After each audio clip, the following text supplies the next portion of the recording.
Je n'avais jamais prévu de venir en Irlande.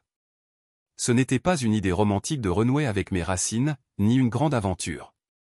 Je n'avais ni itinéraire, ni attente, juste un aller simple et un besoin désespéré de disparaître. En quittant Albany, je n'ai dit à personne où j'allais. Ni à mes parents, ni à mes amis, ni même à mon avocat. J'ai juste fait mes valises, vendu ma voiture et pris le premier vol qui me semblait suffisamment loin.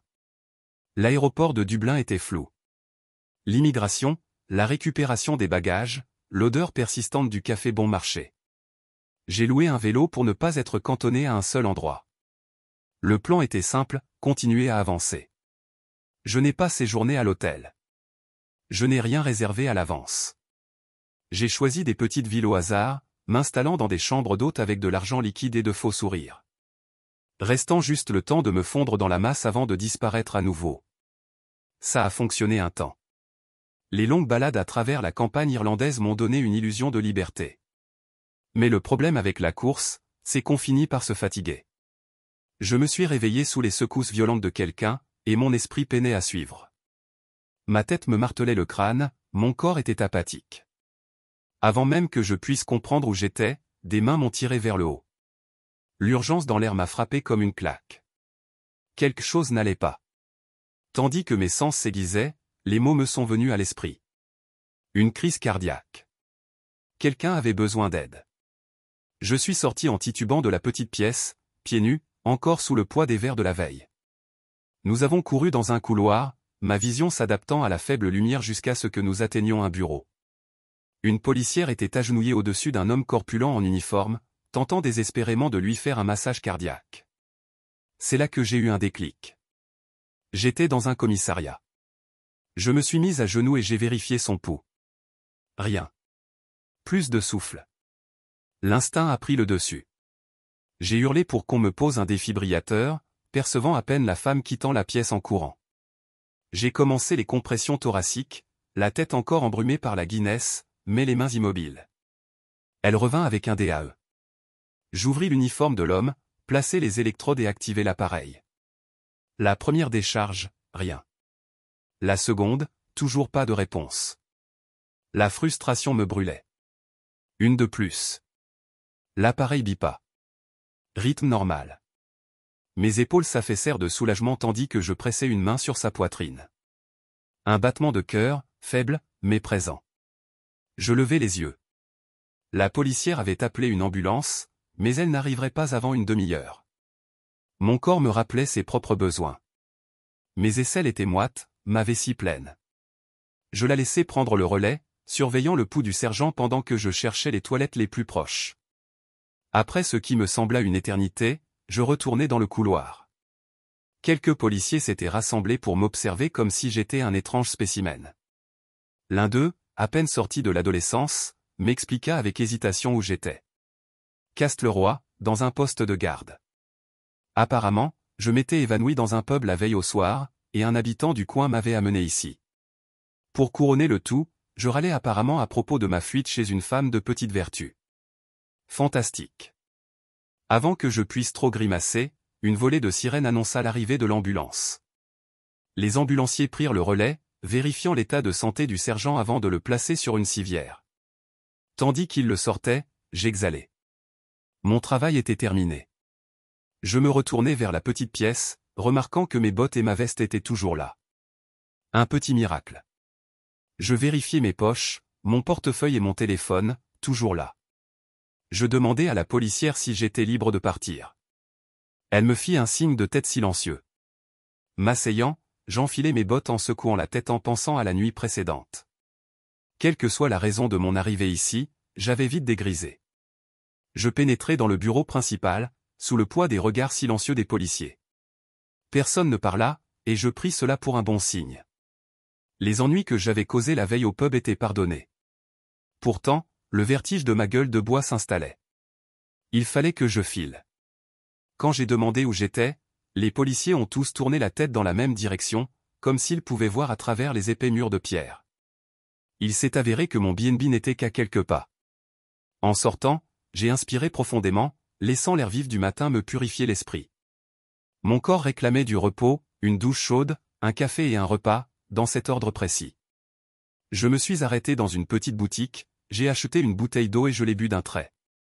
Arrivé au B&B, la gérante m'a accueilli avec un sourire entendu. Elle était déjà au courant de ma soirée. Apparemment, comme je n'étais pas rentré après la fermeture du pub, elle a appelé le gardien pour prendre de mes nouvelles. Il lui avait assuré que j'étais en sécurité, en train de me reposer après quelques pintes de trop dans l'une de leurs cellules de détention.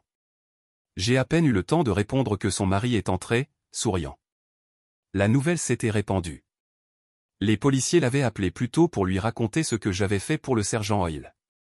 Il n'a pas perdu de temps pour annoncer qu'ils avaient un héros parmi eux. Sa femme est arrivée en trompe de la cuisine, les yeux écarquillés d'excitation. Apparemment, mes tentatives pour minimiser la situation étaient vaines.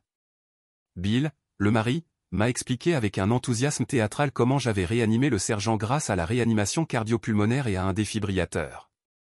Ils m'ont tous deux regardé avec impatience, attendant un récit grandiose de l'incident, mais je n'avais qu'une envie, un café. Marie est revenue quelques instants plus tard avec une cafetière propre, et je me suis immédiatement servi une tasse. Le petit déjeuner a suivi. Une assiette remplie d'œufs, de jambon, de tomates frites, de haricots et de toast. En mangeant, j'ai pensé au sergent. Avec des repas comme celui-ci tous les matins, Bill avait probablement raison. Son infarctus était attendu depuis longtemps. Une fois terminé, je suis allé dans ma chambre, j'ai pris une longue douche chaude et je me suis effondré dans mon lit. Le sommeil m'a submergé comme une vague. Entre conscience et rêve, je me suis surpris à réfléchir à la façon dont j'étais arrivé ici. Je m'appelle Aaron Brown. J'ai 33 ans, 1,80 m, 77 kg, cheveux noirs et yeux bleus. J'étais peut-être encore chirurgien orthopédiste à Albany. 2 ans après mon internat, j'ai travaillé dans un hôpital universitaire. J'étais aussi marié. Maddie Malin MacDonald Brown était institutrice, née et élevée à Albany. Nous n'avions pas d'enfants. Mes parents avaient pris leur retraite en Caroline du Nord, fuyant les rudes hivers new-yorkais, et ma sœur vivait dans le Connecticut avec son mari et ses 2 garçons. Alors, pourquoi étais-je en Irlande? C'était la vraie question.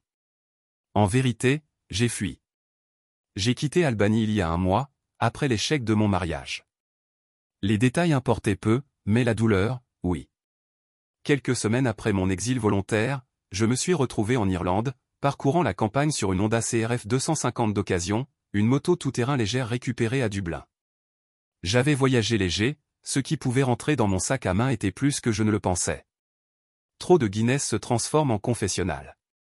Et maintenant, la moitié de la ville devait connaître mon histoire. Mais pour l'instant, je m'en fichais. Je laissais le sommeil m'emporter. Il m'éloignait de Maddie, d'Albany et de ceux qui allaient suivre. Je n'avais pas prévu de fuir, mais quand tout s'est effondré, partir m'a semblé la seule option. Un ami m'avait donné un conseil avant mon départ. Il avait suivi un chemin similaire, laissant derrière lui une femme infidèle.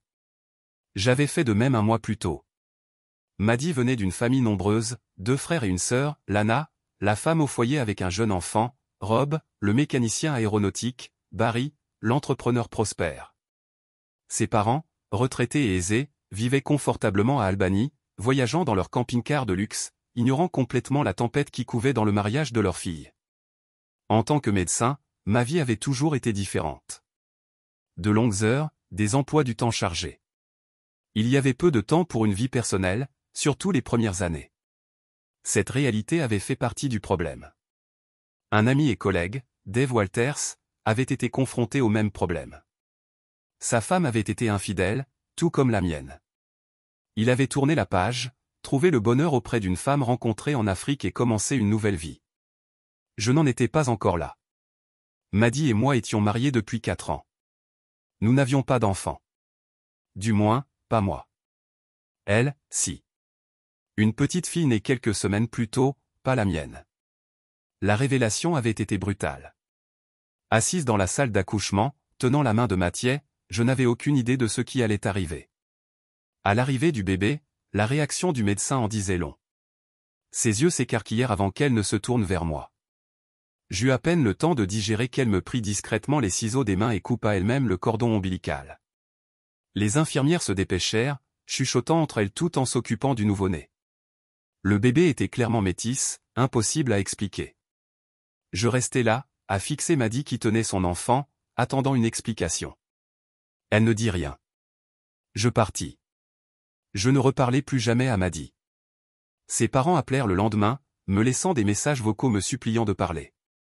Quand j'ai enfin répondu, sa mère m'a demandé si je pouvais trouver la force de pardonner à Maddy et d'élever l'enfant comme si c'était le mien. Je lui ai posé une question, pourrais-tu ? Il y a eu un silence. Pas de réponse. J'ai raccroché. Avant de quitter l'hôpital, je me suis assuré que mon nom n'apparaîtrait pas sur l'acte de naissance. Puis j'ai tout quitté. De retour à la maison, j'ai emballé l'essentiel, quelques vêtements, mon iPad, quelques souvenirs de mes études de médecine. L'Alliance est restée sur la table de la cuisine. Ce soir-là, j'ai pris une chambre d'hôtel près de mon hôpital. Mon hôpital, pas celui où Maddy avait accouché. Assise dans cette chambre stérile et impersonnelle, engourdie, j'essayais de digérer ce qui venait de se passer. Quelques jours plus tard, je me suis retrouvé à Castleroy, noyé dans mes pensées et mes pintes de Guinness, racontant mon histoire à des inconnus. Le lendemain matin de mes aveux ivres, des gens de la ville ont commencé à débarquer au B&B. La première fut Madame O'Ball, la femme du sergent. Elle m'a remercié d'avoir sauvé ce qu'elle appelait son mari inutile, mais c'était une autre histoire. Elle a insisté pour m'aider, voulant me remercier d'une manière ou d'une autre. Je lui ai dit que je rendrais visite au sergent lorsqu'il serait autorisé à recevoir des visites, probablement dans un jour ou deux. Pour l'instant, je ne pouvais qu'avancer pas à pas. Le maire de Castleroy s'est présenté au B&B avec une petite escorte, visiblement curieux d'en savoir plus sur le médecin américain qui avait sauvé la vie du sergent Hawley. Avec ses collaborateurs, elle avait un air à la fois chaleureux et politiquement perspicace, montrant clairement qu'il ne s'agissait pas d'une simple visite de courtoisie. Des photos ont été prises, une avec elle, une autre avec les propriétaires du B&B, et quelques photos de groupe. Elle m'a demandé ce qui m'avait amené dans cette région tranquille d'Irlande. Je lui ai parlé de mes racines irlandaises, de la façon dont mon arrière-grand-père était parti pendant la famine pour s'installer à Albany. C'était ma première fois en Irlande, et d'après ce que j'avais vu jusqu'à présent, je n'étais pas encore prêt à partir. La conversation a porté sur ma profession. J'ai expliqué que j'étais chirurgien orthopédiste, principalement spécialisé dans les os, les articulations et les lésions osseuses. Parfois, si nécessaire, je pratiquais de la chirurgie générale, mais la chirurgie cardiaque et la neurochirurgie n'étaient pas mes spécialités. La mère et son groupe ont échangé des regards, et je sentais un non-dit flotter dans l'air. Lorsqu'elle m'a demandé si je reprendrais bientôt mon travail à Albany, j'ai répondu non. J'avais démissionné et je prenais une pause. D'autres regards, d'autres échanges silencieux. La jeune policière du commissariat est apparue, celle qui avait tenté de réanimer le sergent. Je me suis assuré de la saluer, lui disant qu'elle avait fait un excellent travail avant mon arrivée. Elle a rougi et le groupe a ri. Puis la mère a de nouveau attiré mon attention. Elle souhaitait un entretien privé à son bureau le lendemain matin. Sa demande était lourde de sens, son ton indiquait clairement que je ne pouvais pas l'ignorer. J'ai accepté, sans savoir de quoi il s'agissait. Le reste de la journée s'est déroulé tranquillement. J'ai traversé la ville à pied, profitant de la lenteur de la vie et me suis limité à une seule pinte ce soir-là. Le lendemain matin, après le petit déjeuner, je me suis rendu à la mairie. Une réceptionniste m'a accueilli, sachant déjà qui j'étais. Après une courte attente, on m'a convoqué. La réunion n'était pas celle à laquelle je m'attendais. La ville avait un problème. Leur seul médecin avait pris sa retraite et était parti à l'étranger, laissant Castleroy sans soins médicaux. Le médecin le plus proche était à Trey, à près d'une heure de route. Et si Dublin avait promis un remplaçant, nul ne savait quand il arriverait. Puis vint la véritable raison de ma présence. La mère souhaitait que je reste, non pas comme visiteur, mais comme médecin. Je la fixai du regard, essayant de comprendre sa demande. J'étais chirurgien, pas médecin généraliste d'une petite ville. Mais pour elle, cela n'avait aucune importance. La ville avait besoin d'aider, pour l'instant, j'étais leur seule option. Elle m'a demandé d'y réfléchir, mais pas trop longtemps. Après des heures d'appels téléphoniques frustrants avec les autorités sanitaires de Dublin, la réalité est devenue évidente. Castleroy ne verrait pas de nouveau médecin avant au moins 1 an. Le docteur Kennedy, qui avait longtemps raccroché après sa retraite, sombrait dans l'oubli. Sa fille l'emmena finalement en Afrique du Sud, où elle et son mari vivaient, probablement pour tenter de le placer en maison de retraite. La ville se retrouva alors complètement sans médecin. Cherchant désespérément une solution, je me tournai vers l'Américain inattendu qui avait atterri entre nos mains. Le Garta, lorsqu'il est bien motivé, peut être étonnamment efficace. En une seule nuit, ils rédigèrent un bref portrait du docteur Aaron Brown, diplômé de 3e meilleure faculté de médecine de New York, chirurgien certifié et, malheureusement, un homme dont la vie personnelle avait basculé de la pire des manières. La trahison de sa femme expliquait pourquoi il s'était noyé dans la Guinness ce soir-là. Il me fallait maintenant lui faire une offre qu'il ne pourrait pas refuser facilement. J'avais un plan. Plus important encore, j'avais obtenu une autorisation d'urgence du ministère de la Santé lui permettant d'exercer ici. Que Dublin le veuille ou non, Castleroy venait de trouver son médecin. J'ai aperçu le docteur Brown quittant la mairie et je me suis dirigé vers lui. En congé pour la journée, j'ai troqué mon uniforme contre une tenue plus flatteuse, un chemisier blanc, un jean moulant et des bottes à talons hauts. J'avais les cheveux détachés et je m'étais même un peu maquillé. Je n'allais pas faire semblant de ne pas avoir soigné mon apparence ce matin-là. À 27 ans, en pleine forme grâce à des années de course à pied, j'étais sûr de mon apparence. Je l'ai appelé par son nom, attirant son attention, et lorsqu'il s'est retourné, je l'ai salué comme il se doit, me présentant comme l'agent de police qui avait prêté main forte au sergent White lors de sa crise cardiaque. Il a eu l'air surpris, comme s'il me voyait pour la première fois. Sans l'uniforme de la Garta, j'étais apparemment méconnaissable. La première fois que j'ai rencontré Amelia, c'était un chaos de lumière clignotante au commissariat. Quand je l'ai revue au B&B, elle était en uniforme, et ma gueule de bois lancinante m'a empêché de remarquer quoi que ce soit. Mais voilà qu'elle se tenait devant moi, sans aucune ressemblance avec un policier. Ses cheveux roux encadraient son visage, son teint avait une chaleur naturelle et sa silhouette était impeccable. Comment l'avais-je ignoré auparavant? Sans doute parce que j'avais été trop distraite par la folie de cette soirée. Elle était saisissante, digne d'un mannequin, et éblouissante. Et pourtant, elle était là, policière dans une paisible ville irlandaise. Le docteur Brown avait bien meilleure mine maintenant que la première fois que je l'avais vu, loin des hommes débraillés que j'avais l'habitude de côtoyer après une nuit de beuverie. La plupart d'entre eux rentraient chez eux en titubant le lendemain matin, honteux et pleins de regrets. Mais Brown, lui, avait vite dessoulé au moment crucial. À ce moment crucial, il avait pris les choses en main et sauvé une vie. J'avais essayé de l'aider, mais j'avais complètement oublié le défibrillateur. Sans lui, le sergent n'aurait peut-être pas survécu. Curieusement, il avait eu de la chance que le docteur Brown ait abusé de sa boisson ce soir-là. Au-delà de sa compétence, il était indéniablement séduisant. J'en savais plus sur lui qu'il ne le pensait. Le maire m'avait raconté les détails. La liaison de sa femme, l'enfant qui n'était pas de lui, la tournure que prenait sa vie aux États-Unis. J'avais même appelé Dublin moi-même pour récupérer son dossier. Il me fallait absolument voir quel genre d'homme il était vraiment. Je sortis du bureau du maire, encore en train de digérer tout ça, quand je vis Amelia Kelly s'approcher. Sans uniforme, elle avait une toute autre allure, cheveux roux, cheveux détachés, chemisier blanc, jean moulant et bottes à talons hauts. Je la reconnus à peine. Elle m'accueillit avec un sourire chaleureux et se présenta comme l'agent de police qui avait prêté main forte au sergent Olé lors de son urgence. Il me fallut un moment pour répondre, surtout parce que j'étais abasourdi. Sans uniforme, elle était à couper le souffle. J'ai marmonné quelque chose comme quoi je n'avais pas encore de projet concret, mais j'ai mentionné que j'envisageais de rendre visite au sergent à l'hôpital avant de me rendre au cercle de Carrie. Elle m'a dit nonchalamment qu'elle se rendait aussi à Tilly pour prendre des nouvelles d'Oil et m'a proposé de me raccompagner. Je n'allais pas refuser. Le trajet était flou, non pas à cause du paysage, mais parce que j'étais trop concentré sur Amelia. Je lui ai posé des questions pour en savoir plus sur elle. Elle avait grandi à Castleroy. Son père était avocat local et sa mère l'avait élevée avec ses 2 frères à la maison. Elle avait 27 ans, vivait dans un appartement près du commissariat et envisageait d'étudier le droit, mettant à profit son expérience comme agent. Elle avait été fiancée à un footballeur semi-professionnel, mais il était parti en Espagne et semblait plus attiré par les femmes espagnoles. Nous avons rendu visite brièvement au sergent.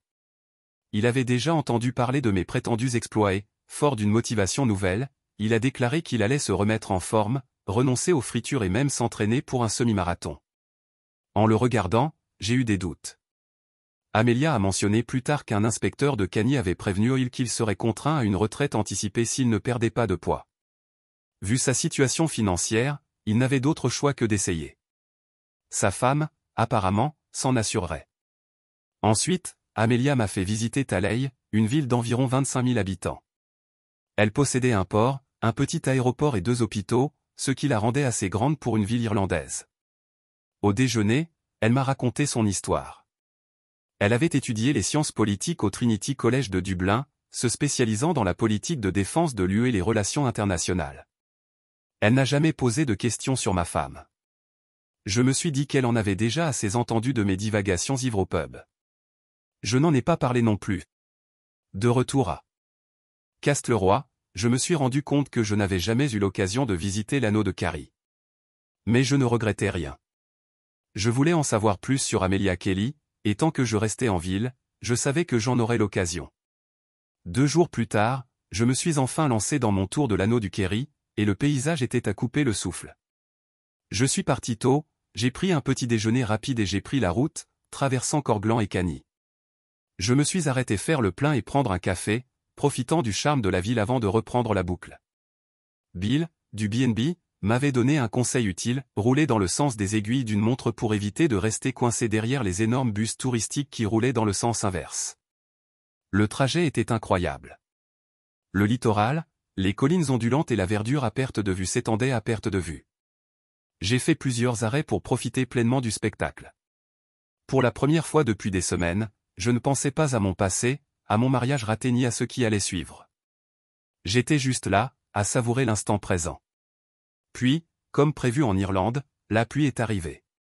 Elle a frappé fort, une averse soudaine qui m'a obligé à me garer sur le côté, sous un arbre. Assis de côté sur ma moto, j'ai ouvert un soda et attendu que l'orage passe. C'est là que je l'ai entendu. Un grand fracas en provenance de la route. De la fumée. J'ai jeté la bouteille dans le fossé. Désolé, Irlande. J'ai mis mon casque, démarré la moto et j'ai foncé vers l'accident. Ce n'était pas loin. Un minibus et une voiture étaient entrés en collision frontale. La route étroite ne laissait aucune place à l'erreur. La voiture était écrasée. De la fumée s'échappait du moteur. Oh mince! Ce n'était pas qu'un accrochage. Quelqu'un était grièvement blessé. Le lieu de l'accident était un véritable désastre. De la fumée s'élevait des décombres. Les portières de la voiture s'étaient écrasées, piégeant les occupants à l'intérieur. La porte arrière s'était ouverte, me donnant accès. À l'intérieur, le conducteur était blessé mais conscient, tandis que la femme assise sur le siège passager était inconsciente. Un rapide contrôle confirma que les deux avaient un pouls. À ce moment-là, d'autres conducteurs s'étaient arrêtés, et j'ai demandé aux urgences d'appeler 4 ambulances, 2 pour les victimes de la voiture et 2 pour les passagers du minibus, au cas où. Les déplacer prématurément était risqué, mais la fumée rendait l'attente encore plus périlleuse. Un passant a réussi à contenir l'incendie avec un extincteur, réduisant ainsi le danger immédiat. Les passagers du minibus, des touristes âgés en visite touristique, étaient pour la plupart sous le choc, mais indemnes grâce à leur ceinture de sécurité. Une femme avait probablement une fracture de la clavicule, fréquente chez les personnes âgées. Malgré la douleur, elle a insisté pour que les autres soient secourus en premier. Les maintenir en conversation a permis d'évaluer leur état général et de les calmer. De retour à la voiture, des bénévoles avaient enveloppé les blessés dans des couvertures. Le conducteur souffrait d'une grave fracture à la jambe et saignait abondamment. J'ai posé un garrot pour ralentir la perte de sang, puis, avec l'aide de quelqu'un, j'ai délicatement sorti les 2 victimes de l'épave et les ai déposées sur le bord de la route. L'attente des ambulances m'a semblé interminable. Avec seulement 2 ambulances disponibles, le temps d'intervention était compté. En attendant, j'ai utilisé la trousse de premiers soins du minibus pour nettoyer et panser les plaies. Le chauffeur du minibus, un comptable à la retraite reconverti en guide touristique à temps partiel, plaisantait malgré la douleur pendant que je lui bandais le bras, cherchant visiblement à se distraire. À l'arrivée des ambulanciers, ils ont rapidement chargé les patients dans les ambulances. L'un d'eux m'a reconnu de Castleroy, se souvenant de mon implication dans le sauvetage du sergent Hoyle.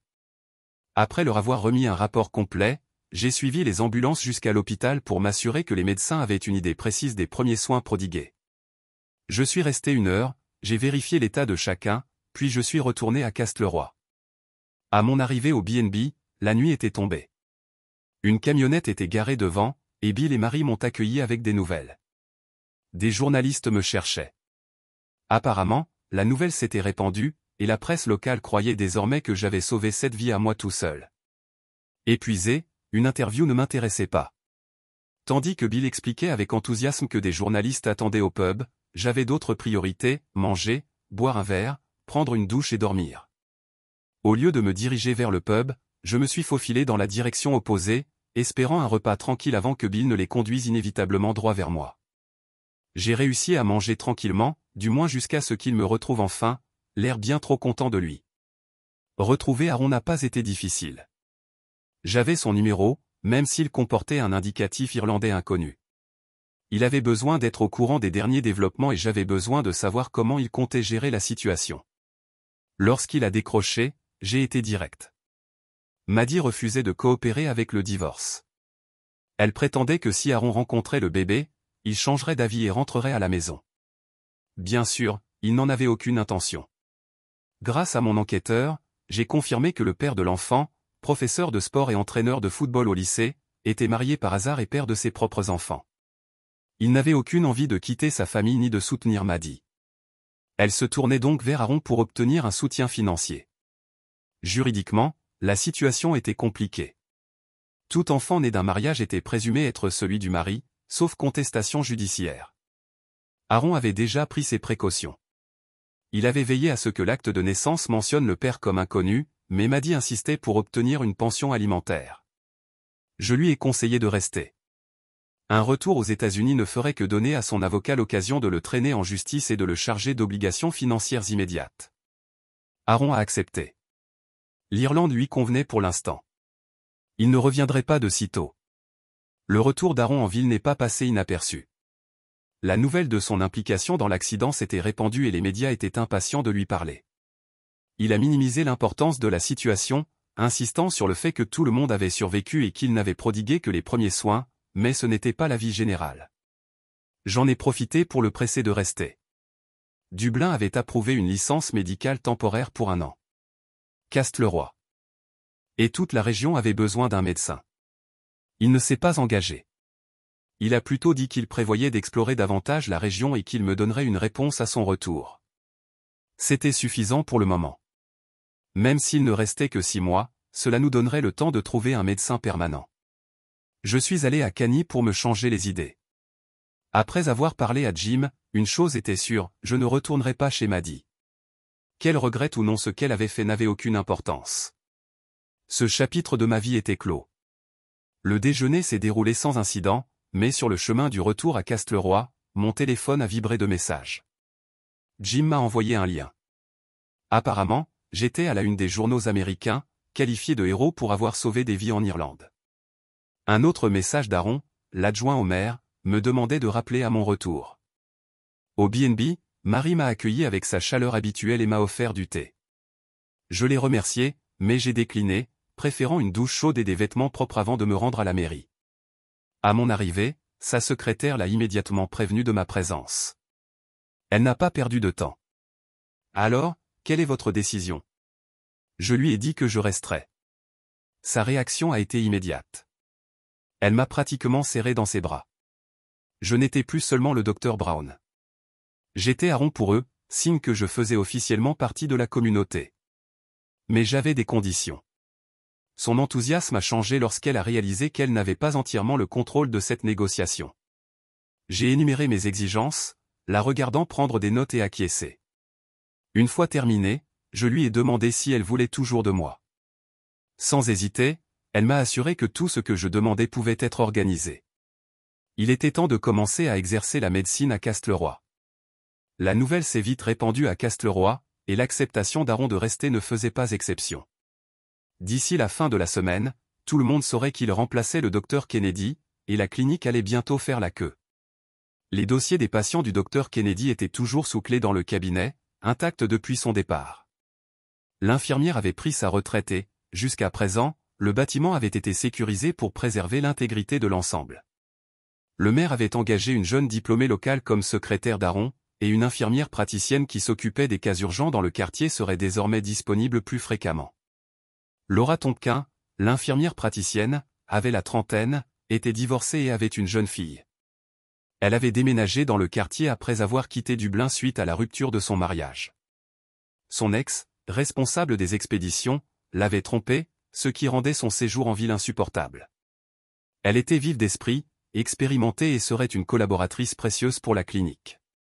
Le cabinet lui-même était un désastre. L'air était vicié, l'espace encombré et tout aurait besoin d'un grand nettoyage. Ma nouvelle secrétaire, Nicole, fraîchement sortie de l'école, enthousiaste et désireuse d'impressionner. Sa mère est même passée lui apporter son déjeuner, visiblement ravie que sa fille ait trouvé un vrai travail. Avant même que je puisse commencer à organiser, les patients ont commencé à arriver. Nicole a fait irruption dans le bureau, paniquée. Un homme était arrivé, la main enveloppée dans une serviette, pâle et au bord de l'évanouissement. Sa femme m'a tendu un sac plastique. À l'intérieur se trouvait un doigt sectionné. Il avait perdu 2 doigts dans un accident de tracteur, mais il n'en avait récupéré qu'un. J'ai immédiatement demandé à Nicole d'appeler l'hôpital de Tralles et d'organiser une ambulance. Je me concentrais sur le contrôle du saignement et la stabilisation de son état. Il a failli perdre connaissance lorsque j'ai déballé la blessure, ce que, pour être honnête, j'aurais probablement fait aussi si c'était ma main. J'ai enveloppé le doigt sectionné dans de la glace, espérant que les chirurgiens de Trille pourraient le rattacher. 1 heure plus tard, il était dans une ambulance, et j'avais officiellement soigné mon premier patient en Irlande. Plus tard dans la journée, Laura Tonquin est passée pour une brève présentation avant de partir précipitamment chercher sa fille. Elle jonglait visiblement beaucoup, mais nous avons échangé nos coordonnées, sachant que nous travaillerions en étroite collaboration. La clinique étant opérationnelle, je me suis penché sur un autre problème. J'avais besoin d'un endroit à moi. Le B&B était confortable, mais la curiosité constante de Bill et Marie m'empêchait d'avoir une intimité totale. Je voulais un petit espace meublé avec une cuisine convenable et un emplacement pour ma moto. Rien de permanent, juste quelque chose de pratique en attendant de savoir comment procéder. J'ai contacté un agent immobilier et commencé mes recherches. En 1 heure, plusieurs options s'offraient à moi. Il était temps de m'installer, du moins pour l'instant. Joséphine Lenders, une agente immobilière sympathique et efficace, m'avait déjà trouvé un appartement avant même que je ne commence mes recherches. Les petites villes fonctionnent vite. La nouvelle s'était répandue et mon nom était déjà sur la porte, Dr Aaron Brown, Maryland. Ils étaient convaincus que je resterais. L'appartement, ou plutôt le flat comme ils l'appelaient, était compact mais avait tout ce dont j'avais besoin, de grandes fenêtres, un balcon donnant sur les champs menant à la mer, et suffisamment d'espace pour préserver mon intimité. Joséphine avait même préparé des magasins locaux pour le stock de produits de première nécessité, prêts à me fournir draps et serviettes dès que j'aurais choisi une couleur. Cette ville avait vraiment besoin d'un médecin. Après avoir déménagé mes affaires du B&B, je me suis installé, j'ai fait mes courses et rempli le réfrigérateur de nourriture, de bière et, curieusement, d'une bouteille de vin blanc, même si je la buvais rarement seule. Puis on a frappé à la porte. Joséphine avait déposé la nouvelle adresse d'Aaron à la gare, me la glissant nonchalamment avant que je rentre. Après une longue journée de travail, j'ai pris une douche, enfilé un jean et un chemisier sans manches, me suis maquillé, puis j'ai pris un plat chinois à emporter avant de me rendre chez lui. Quand j'ai sonné, j'ai perçu l'hésitation dans sa voix avant qu'il ne réponde. J'ai plaisanté sur un cambriolage en entrant avec la nourriture. Il a souri, comprenant. Je n'avais pas apporté le dîner à n'importe qui. Je me suis réveillé dans un lit inconnu, momentanément désorienté, avant de me rappeler que j'avais emménagé dans mon nouveau logement. Et je n'étais pas seul. À côté de moi, Amélia s'est agitée tandis que je consultais mon téléphone. Il était temps de se lever. Après un tronçon paresseux. Elle m'a suivi sous la douche. C'est comme ça que ça a commencé. Certaines personnes ont simplement refusé de voir la réalité. Maddy était l'un d'eux. Elle croyait toujours qu'Aaron reviendrait. Que voir le bébé changerait tout. Qu'il oublierait comme par magie qu'elle avait une liaison et accepterait d'élever l'enfant d'un autre homme. Légalement, elle rendait les choses difficiles. Elle voulait un soutien au époux et une pension alimentaire pour enfants malgré Aaron en veillant à ce que le certificat de naissance ait répertorié le père comme inconnu. Bien que les preuves ADN aient prouvé qu'Aaron n'était pas le père, les tribunaux ont souvent supposé que les enfants nés dans un mariage appartiennent au mari à moins que contestés. Je gérais ça. L'avocat de Maddy a fait pression pour des conseils maritimes, affirmant que la réconciliation était possible. Ce n'était pas le cas. Aaron avait quitté le pays, avait pris un nouvel emploi et a clairement indiqué qu'il avait fini. Les conseils ont exigé le consentement des deux parties. Cela ne se produisait pas. Puis il y avait l'argent. Le vrai père du bébé, un entraîneur de football de lycée marié, n'était pas en mesure de soutenir Maddy. Il avait sa propre famille, une hypothèque et un revenu modeste. Matty voulait le salaire d'Aaron, pas ses amoureux. Elle s'est même présentée à mon bureau avec le bébé, espérant me convaincre. C'était inutile. L'enfant n'était pas celui d'Aaron, et toute personne ayant des yeux pouvait voir cela. Elle n'avait pas droit à son argent, à son avenir ou à sa vie. Ils s'étaient déjà éloignés de leur maison, de leurs atouts communs et de tout ce qu'ils ont construit. Si elle avait besoin d'argent, elle pourrait vendre la maison et acheter quelque chose de plus petit. C'était fini. Elle ne l'avait pas encore accepté. Le médecin américain avait accepté de rester, en remplissant le vide laissé par la retraite du docteur Kennedy, une décision attendue depuis longtemps compte tenu de sa compétence en baisse. J'avais souvent corrigé ses erreurs, mais je ne pouvais pas faire tellement de choses. Son départ était nécessaire pour la sécurité des patients. Le moulin à rumeurs de la ville n'a pas perdu de temps à répandre des détails sur le docteur Aaron Brown. Le maire l'avait entièrement vérifié, confirmant ses références auprès des autorités médicales à Dublin et aux États-Unis. Sa vie personnelle n'était pas non plus un secret. Le mot de son divorce presque finalisé avait circulé rapidement. Les femmes non attachées en ville trouveraient sans aucun doute des excuses pour le voir, présentant des maladies mineures juste pour regarder de plus près.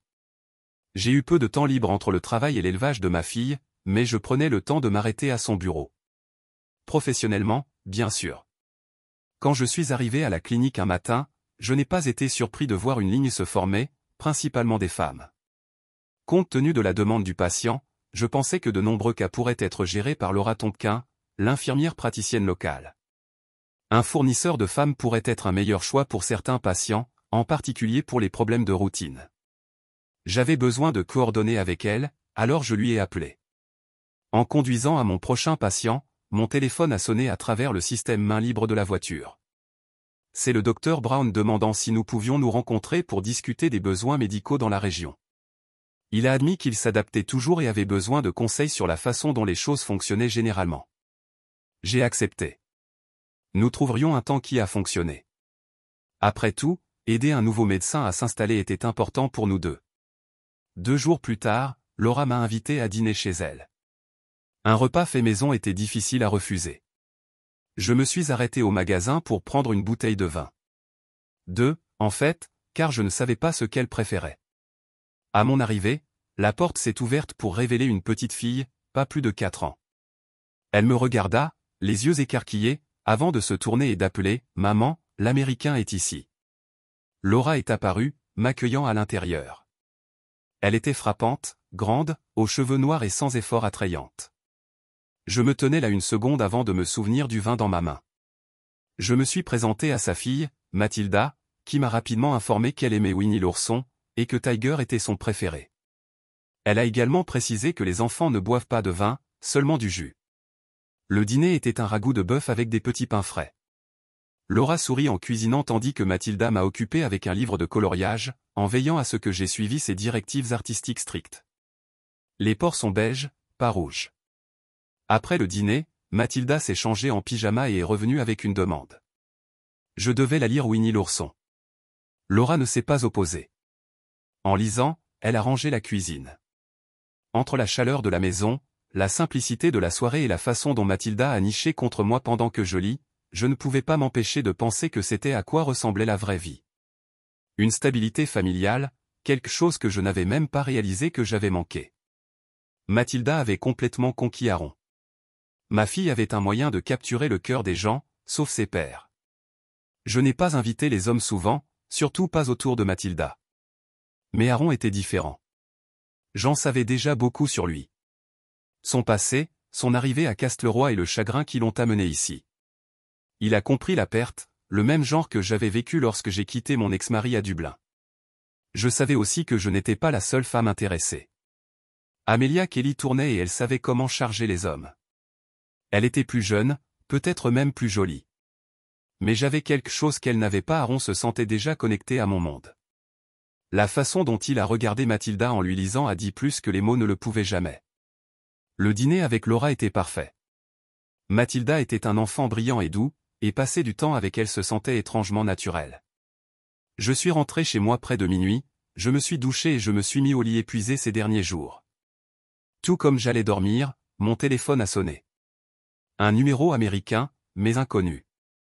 Probablement mes parents. Ce n'était pas Maddy. Elle a plaidé pour moi de parler, mais je l'ai coupé. Il ne restait plus rien à dire. Tout ce que nous avions terminé au moment où elle m'a trahi. J'ai bloqué le numéro et je me suis endormi. J'avais la compétition. Laura Tompkins l'avait fait déménager et à son apparence, elle avait un avantage. Elle était attirante, intelligente et avait déjà Aaron chez elle. Mais j'avais quelque chose qu'elle n'avait pas. J'étais célibataire sans enfant qui me liait. Ce n'était pas fini. Maddy devenait un cauchemar. Peu importe combien de fois on lui a dit qu'Aaron ne voulait rien avoir à faire avec elle, elle a refusé d'écouter. Elle a triché, avait l'enfant d'un autre homme et s'attendait maintenant à ce qu'Aaron oublie tout. Délirant. Aaron m'a envoyé un texto. D'une manière ou d'une autre, Matty a obtenu son numéro en Irlande et l'a appelé. Il voulait une ordonnance d'interdiction. Le problème ? Les juges de notre État les accordent rarement à moins qu'il n'y ait une menace physique. La détresse émotionnelle ne serait pas suffisante. Je lui ai dit de ne pas avoir ses espoirs, mais j'essaierai. Des semaines se sont écoulées et Aaron avait pu dîner chez moi à 3 reprises. Samedi, il a invité Mathilda et moi pour un pique-nique dans le parc national de Cany. Mathilda l'adorait et Aaron semblait profiter de chaque instant avec elle. Ils ont marché main dans la main. Et à un moment donné, elle a insisté pour monter sur ses épaules.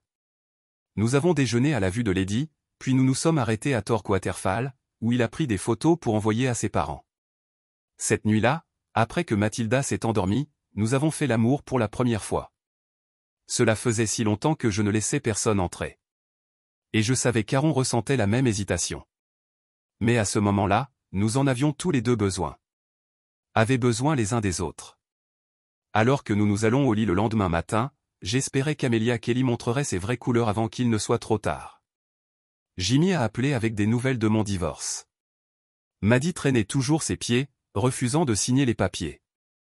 Le tribunal a suggéré des conseils maritimes. Conseils ? Après tout ? J'avais quitté le pays pour lui échapper. Pourtant, elle pensait toujours que cela pourrait être récupéré. J'ai dit à Jimmy de faire tout ce qu'il fallait pour finaliser le divorce. Je ne retournais pas. Pas maintenant. Jamais. J'avais besoin de trouver Aaron. Sa mère s'est glissée lorsque j'ai appelé, révélant qu'il était en Irlande. C'était suffisant. Maintenant, j'avais juste besoin de comprendre où exactement. Je devais le voir en personne, le faire comprendre. Quand je lui ai dit pour la première fois que j'étais enceinte, il était ravi. Il a peint la pépinière, acheté des vêtements pour bébé, même un gant de baseball. Il était prêt à être père. Une fois qu'il la tiendra, il se souviendra. Il saura que partir était une erreur. Pendant ce temps, Roger, le vrai père, m'évitait. Ne retournerait pas les appels. Je ne me regarderais même pas à l'école. Peut-être que sa femme avait découvert. Cela n'avait pas d'importance. J'allais en Irlande. L'hôpital de Trell avait vraiment besoin d'aide. Leur chirurgien orthopédiste était indéfiniment en raison du traitement du cancer, laissant un arriéré de chirurgie. Ils ont demandé si je pouvais intervenir pendant quelques jours. Ce n'était pas une décision difficile, j'ai accepté. Juste au moment où j'étais sur le point de partir pour Tralee, un appel d'urgence est entré. Un jeune motocycliste s'était écrasé dans une voiture à plus de 80 000 par heure. Ses bras étaient presque coupés et sans chirurgie immédiate, il les perdrait tous les deux. Avant de pouvoir monter sur mon vélo, une voiture de police s'est arrêtée. Amelia Kelly au volant. L'hôpital avait appelé, et comme l'hélicoptère n'était pas disponible, elle était ma balade. Nous avons accéléré à Tralee, couvrant la distance de 27 km en un temps record. Une fois là-bas, je me suis précipité à l'intérieur, j'ai rencontré l'équipe des urgences et je me suis effondré. Le neurochirurgien m'a montré l'identité des patients, 18 ans. Merde, la chirurgie a duré 11 heures. J'ai rattaché les 2 bras tandis qu'un neurochirurgien travaillait sur ses blessures à la tête, et un chirurgien plasticien a reconstruit son visage. Le gamin avait heurté la voiture si fort que son casque se fissura, déchirant son visage. À la fin, j'étais épuisé. J'avais besoin de nourriture, d'une salle de bain et de sommeil. Mais le travail n'était pas terminé. J'ai eu 8 autres chirurgies prévues au cours des 4 prochains jours. L'hôpital espérait pouvoir revenir toutes les 2 semaines pour aider à gérer sa charge de travail. J'ai accepté. Les Irlandais avaient été bons avec moi. Il était temps de redonner. Quand il est devenu clair que je ne reviendrais pas à Casteroy cette nuit-là, j'ai appelé Amelia. 30 minutes plus tard, elle s'est arrêtée dans une voiture de police, des lumières clignotant. Ses cheveux roux étaient attachés et elle avait l'air, bien, magnifique. Je venais de terminer mon dernier patient pour la journée lorsque la porte d'entrée s'ouvrait. En supposant que Nicole oubliait quelque chose, j'ai appelé que nous étions fermés. Puis j'ai entendu sa voix, m'a dit. J'ai levé les yeux et elle était là, debout dans mon bureau comme si elle y appartenait. Mon estomac est tombé. Elle m'avait trouvé. Elle avait l'air bien. La maternité l'avait adoucie d'une manière qui aurait pu être attrayante sinon pour la trahison. Mais je n'ai pas été dupe. Elle est allée directement au point. Elle voulait que je rentre à la maison. Je me suis assis, exhalant lentement pour garder ma colère sous contrôle. Qu'est-ce qu'elle attendait elle? Pensait-elle que j'oublierais simplement qu'elle avait un enfant avec un autre homme? Que je prétends que rien ne s'était passé? Elle a commencé à parler d'amour, de nos 4 années de mariage, de la façon dont elle et notre fille avaient besoin de moi. Notre fille? J'ai fermé ça immédiatement. Elle et son petit ami avaient une fille, pas moi. Il pourrait s'intensifier et être père. Je ne jouais pas ce rôle. Elle n'a pas reculé, insistant sur le fait qu'elle m'a manqué, que je pouvais toujours être un bon père. Je ne pouvais pas croire ce que j'entendais. Et puis, avant de pouvoir perdre mon sang-froid, quelque chose ou quelqu'un m'a sauvé. Au moment où Amelia est entrée, j'ai ressenti un soulagement. Vêtue d'un jean skinny et d'un haut sans manches, ses cheveux roux. Elle avait l'air incroyable. Sans hésitation, je l'ai rapprochée et je l'ai embrassée, en veillant à ce que Matty vît exactement où je me tenais. Les présenter n'était pas nécessaire, mais je l'ai quand même fait. Le sarcasme est lassé dans ma voix. L'expression d'Amelia était inestimable, comme si elle inspectait quelque chose de désagréable au bas de sa chaussure. Sans manquer un battement, elle m'a rappelé en douceur que nous avions des plans de dîner avec ses parents. Ce n'était pas vrai, mais j'ai apprécié l'assistance. Maddy, bien sûr, a ignoré l'indice. Elle a insisté sur le fait que nous avions besoin de parler, mais Amelia l'a coupé, indiquant clairement que nous partions. S'il s'agissait d'un combat de bar, les gens se seraient rassemblés pour regarder. La persistance de Mathieu était presque impressionnante. Mais je ne jouais pas. Elle avait fait ses choix et maintenant elle devait vivre avec eux. Mon avocat avait déjà tout géré. Le divorce était presque définitif. Le juge a même demandé qui était le père et l'avocat de Mathieu a simplement admis que ce n'était pas moi. Ce moment seul a dû humilier. Une fois la maison vendue, elle repartirait avec environ 90 000 $. Assez pour recommencer. Et c'était bien. Considérez-le le prix que j'ai payé pour apprendre à la dure. Je n'avais aucun plan pour l'avenir. Du moins pas encore. Pour l'instant, je séjournais en Irlande, travaillant à la clinique et à l'hôpital, pour comprendre les choses. Mais la vie avait un moyen de jeter des surprises à ma façon. Ce n'était pas ainsi que je m'attendais à ce que les choses se passent. J'avais laissé le bébé avec mes parents, espérant que si Aaron me voyait, m'a vraiment vu, il rentrerait à la maison. J'ai travaillé dur pour perdre le poids de la grossesse, acheter de nouveaux vêtements, même porter le parfum qu'il aimait. Ensuite, cette femme s'est présentée. Je savais qu'elle portait Chanel. Je pouvais le sentir. Elle pensait que je partirais. Pas une chance. L'hôtel dans lequel je séjournais était misérable. Minuscule, obsolète, à peine assez d'espace pour se déplacer. Comment les gens vivaient-ils comme ça? Ma mère était déjà irritée de prendre soin du bébé, disant que les gens posaient trop de questions. Certains ont supposé que j'avais adopté un enfant. Elle ne les a jamais corrigés. Rien de tout cela n'avait d'importance. Ce qui comptait, c'était Aaron, et je ne partais pas sans me battre. Amelia avait un timing impeccable. Qu'elle ait ou non des plans de dîner, je m'en fichais. Je l'ai quand même sortie. Plus tard, elle a retrouvé mon appartement. Et le matin, je lui ai fait le petit déjeuner. J'ai erré dans le village après le dîner en essayant de comprendre ce qu'Aaron a vu dans cet endroit. C'était petit, calme, rien de tel que la maison. J'ai appris que les restaurants s'appelaient des pubs, abrégé pour la maison publique. J'ai appris qu'Aaron ne voyait que les patients que 3 jours par semaine.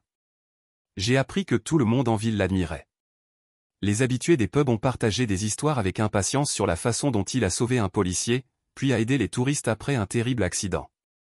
Ensuite, je suis retourné dans mon petit hôtel où les propriétaires, Marie et Bill, m'ont offert du thé. Nous avons parlé du médecin, combien il avait fait pour la communauté. Quand j'ai mentionné que j'étais d'Albanie, l'expression de Marie a changé. Elle a rapidement fait le calcul. Elle savait qui j'étais. En quelques instants, elle a disparu dans la cuisine, chuchotant avec Bill. Le lendemain matin, je suis allé à la clinique d'Aaron. Une adolescente à la réception a à peine levé les yeux lorsque j'ai demandé à le voir. Il n'est pas aujourd'hui. Pourquoi pas? Journée de chirurgie à taille. J'ai demandé quand il serait de retour, mais elle a simplement traversé l'horaire. Il est occupé toute la semaine. Peut-être venir lundi. Je suis parti frustré. La ville se sentait encore plus petite maintenant. J'ai erré, acheté une terrible tasse de café et essayé de comprendre où aller et où il vivait, peut-être avec elle. J'avais besoin de le découvrir. La police m'a informé qu'une Américaine était arrivée en ville, interrogeant le docteur Brown. Il n'a pas fallu de détective pour comprendre que c'était sa femme arrangée, Méline, essayant probablement de le ramener à Albany. Cela n'allait pas arriver. Après une conversation rapide avec Marie, j'ai appris qu'elle était déjà allée à la clinique à la recherche de le chercher, seulement pour constater qu'il était dental en gérant un arriéré de chirurgies orthopédiques. Cela ne l'arrêterait pas. Méline avait besoin de partir et heureusement, j'avais un allié fiable dans la constable Amelia Kelly. Non seulement elle était étonnamment belle, mais elle avait une présence indéniable qui attirait l'attention. Cependant, son temps à Castleroy était limité. Elle se rendrait bientôt au Trinity College de Dublin pour commencer la faculté de droit, suivant les traces de son père. Marie et Bill ont compris ce qui était en jeu idéalement, le pensionnat a été soudainement jugé sans conformité aux réglementations sur la santé. La seule invitée, Méline, a été informée qu'elle devait quitter immédiatement. Ses effets personnels étaient emballés et Bill, toujours poli, a remboursé son argent et lui a même réservé une chambre à l'hôtel le plus proche de Cany. Elle était furieuse. Mais nous avons tous dû faire des sacrifices pour garder un médecin en ville. Bill a bien compris cela. Incroyable.